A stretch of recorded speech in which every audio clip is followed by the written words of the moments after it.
I started calisthenics in my room 5 years ago during COVID, and we've now been able to unlock some pretty crazy shit. So if you want to do the same, here are the 5 key progressions that you need to work through. So we'll start with the super obvious progression, and that is through push-ups. And we start obviously kneeling and work through those 4 ranges of motion until we can do a negative with the kneeling up phase. And then obviously we want to work through those full body weight push-ups until we can get to 10 reps. From here, you can start elevating your hips a little bit and working into a bit of a half pike push-up and pressing up with those shoulders.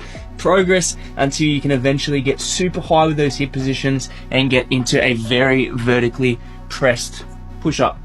It is also so important we build up our essential hip flexor and core strength, and how we do that is progressing toward that L sit. But at the very least, we want to start with seated hip compressions, and we adjust our level of backward lean depending on how strong we are. So the further leaning we go, the harder that is going to be. And once you can kind of get into this position, you can probably start progressing through those N sits to L sits. So start with an N sit, work to a single leg L sit, and modified L sit, and finally that full L sit. Inverted rows are that next key progression we want to work through. We can start super high with those rows and gradually work down to a horizontal position, but knees bent, just making sure we're getting that full range of motion. Once these start to get a little bit stronger, we can try and progress to that fully extended position. Once again, making sure we get that full range of motion.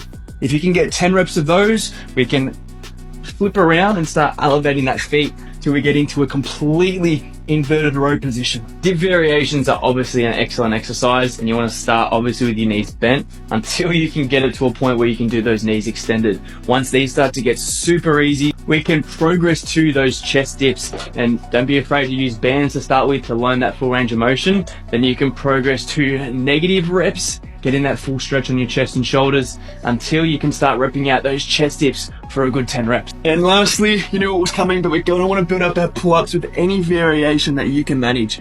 Banded variations and slightly reducing those bands over time is your best friend. You can also do these leg assisted, and inverted rows will help build this inevitably as well. I hope all this helps.